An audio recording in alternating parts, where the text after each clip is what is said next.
안녕하세요. 금연 아침마입니다. 오늘도 문의 주신 채무자 한 분의 사례를 들고 얘기를 해볼게요.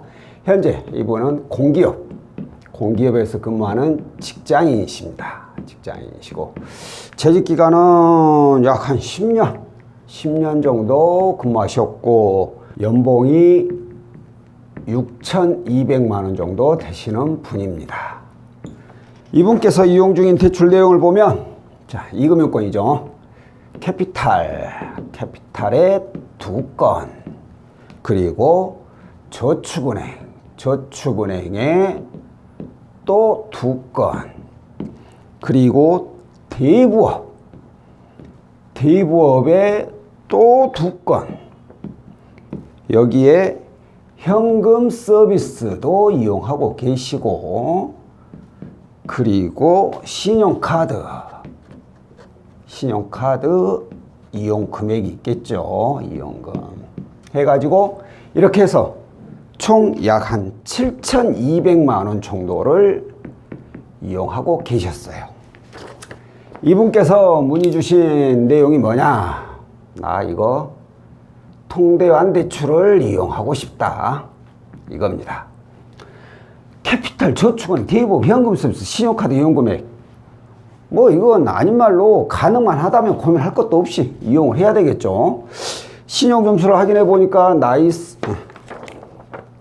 나이스가 692점에 올 크레딧이 595점. 점수가 좋지는 않네요. 왜? 대출을 이렇게 이용하니 좋을 리가 없죠. 자, 그래서 일단 저희가 통대환 대출이 가능한지 확인하기 위해서 올크레딧하고 나이스 지킴이 내용을 다 확인해 봤습니다. 그런데 다행스럽게도 가능하다고 가능성이 있어 보였어요. 그래가지고 고객님한테 안내를 하니까 이분이 보류를 요청하셨습니다. 보류. 그러니까 안 되는 것도 아니고 되는 것도 아니고 고민을 좀 해보겠다라고 보류를 요청하셨어요. 왜 보류를 요청하셨느냐? 그 이유가 현재 이 대출 금액 납입하는 게 월 약 한 120에서 130만 원 정도가 나간다고 합니다. 자, 그러면 통대환 대출을 이용하게 되면 이분의 경우에는 이걸 진행했을 경우에 은행에서 나올 수 있는 금액을 최소 5천만 원을 볼 수가 있어요. 사실 직군이 좋으시니까 더 나올 수도 있죠. 연봉만큼 나올 수도 있고 연봉 이상도 나올 수 있어요. 근데 항상 통대환 대출은 보수적으로 최저 은행에서 얼마 이상은 나올 수 있다라고 보수적으로 먼저 말씀드려. 그리고 여기에 플러스 이제 나머지는 이금융을 이용하게 되죠. 자, 이렇게 했을 경우에 은행에서 대출이 예를 들어서 이게 10년 상환짜리로 적용이 되면 월 90만 원 정도, 그리고 5년짜리가 적용이 되면 이건 월 약 한 130만 원 정도가 적용이 됩니다.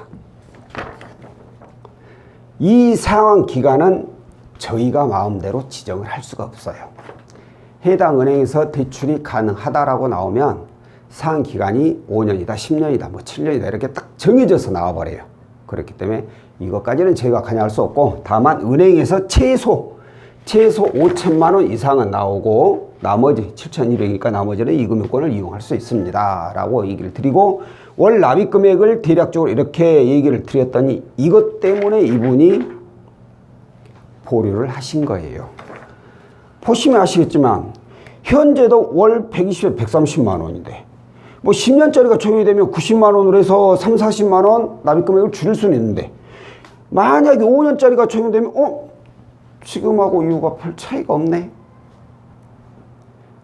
이 통대환 대출에 대해서 문의를 주시는 분들 대부분이 통대환 대출의 주 목적은 이자를 낮춰서 이자 지출을 감소시키는 거예요. 이게 주 목적이죠. 그러니 당연히 이것도 포함이 되지만 여기에 바로 월 납입 금액을 감소하고자 하는 분들이 많습니다. 납입 금액이 많으니까 힘드니까 전화를 하는 거예요. 대부분이. 그러면서 이자도 낮춰가지고 이자 지출도 줄이자 이거죠. 그런데 이분이 생각했을 때, 아니, 내장을 10년짜리가 적용되면, 그래, 그나마 3, 40만 원 낮아지니까, 그래, 이건 괜찮은데, 아니, 만약에 5년짜리 적용돼 버리면 지금하고 차이가 없는데, 내가 이걸 굳이 해야 될 필요가 있나? 이 생각을 하신 거죠. 이건 절대로 잘못된 생각이죠. 제가 이 부분에 대해서 자세히 설명을 드렸는데, 자, 왜 이게 잘못된 생각이냐? 그래요. 만약에 10년짜리가 적용이 안 돼버렸어. 그래서 5년짜리가 적용이 됐다고 해요. 현재하고 납입금액 차이가 없어. 그러면 굳이 할 필요가 없나요? 그건 아니죠. 보세요. 지금 이용하고 있는 대출이 어떻게 이용하고 있는가. 이금융권, 캐피탈 저축은행, 대부업체, 현금 서비스, 신용카드 이용금액. 이자가 어마어마하게 높다는 거죠. 근데 만약에 통장 대출을 하게 되면 최소가 은행이 5천만 원이 최소가 이 이상 나올 수도 있는데 가장 보수적으로 잡아서도 5천만 원. 그럼 최소한 이 중에서 이 7,200만 원 중에서 5천만 원은 이보다 훨씬 더 낮은 이자로 대출을 받을 수 있다라는 거예요. 그러면 이자 지출이 얼마나 많이 줄겠습니까? 어마어마하게 줄어드는 거죠. 근데 이분은 납입금액 차이가 안 나니까, 그러니까 납입금액에 대한 부담이 컸다 이거죠 지금까지. 근데 차이가 안 나니까 이걸 할까 말까 이런 고민을 하고 있어요. 오로지 납입금액만 생각을 하고 있는 거예요. 이자 지출이 줄어든다는 것은 두 번째가 된 거죠. 자, 그러면 알겠어요. 일단 첫 번째 우선순위가 그러면 납입금액이라고 했을 때, 자, 그러면 통장 대출해가지고 10년짜리 안 걸리고 5년짜리 걸려버리면 의미가 없네요. 그러면 중요한 게, 자, 그래서 납입금액이 안 줄어드니까 나 지금 통장 안 할 필요 없어. 안 하면 이 납입금액 줄일 수 있는 방법이 있나요? 뭐 채무통합? 뭐 이금융권 뭐 채무통합? 연봉보다 많지는 않으니까 부채가 채무통합 그런 걸로 알아봐야 돼?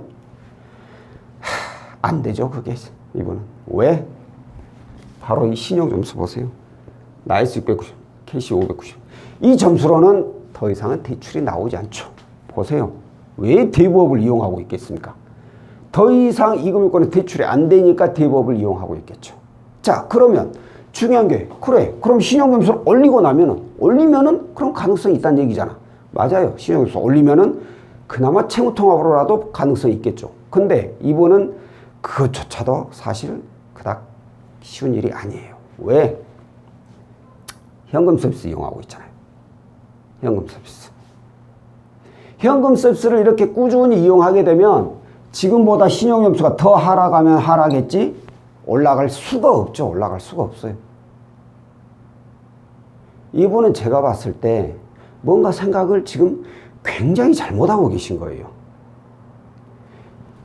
통대안의 주목적은 제가 이자 지출을 줄이는 거라고 했지만 거기에 따른 부수적으로 이용할 수 있는 게 이제 납입금액을 감소시킬 수도 있는 거예요. 부수적으로 납입 사항기간이 길어지거나 아니면 현재 이용하고 있는 대출들 사항기간이 매우 짧았을 경우에는 납입금액이 줄어들게 되죠. 근데 그건 부수적이고 이런 분들처럼 줄어들지 않을 수도 있어요.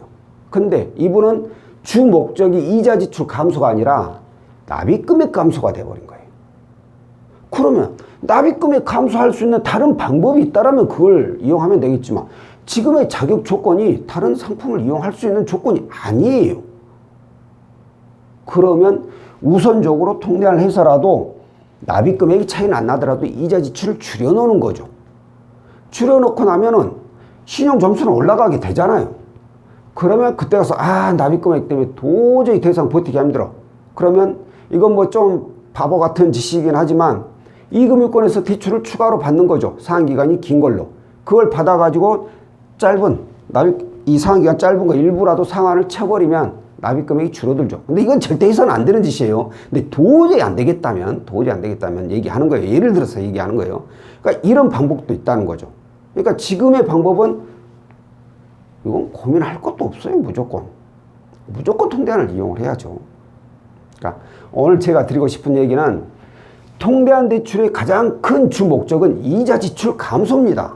일단 그거예요. 그리고 거기에 부수적으로 따라올 수 있는 것들이 바로 월 납입금액 감소도 있고 신용점수의 상승, 거기에다가 가능하신 분들에 한해서 추가 자금을 구할 수 있는 그런 부분들이 있어요. 근데 이분처럼 납입 금액에 대한 차이가 별로 없다고 해서 고금리 대출을 그냥 이용을 해서는 안 된다는 거예요. 어떻게 해서든 저금리로 대안을 해서 나중에 또 신용점수가 올라가게 되면 나중에 그때 가서 또 납입 금액을 줄일 수 있는 방법을 또 찾아보시는 거. 이게 순서라는 겁니다. 자, 오늘 내용은 여기까지고요. 다음번에 또 다른 내용으로 찾아뵙도록 하겠습니다. 고맙습니다.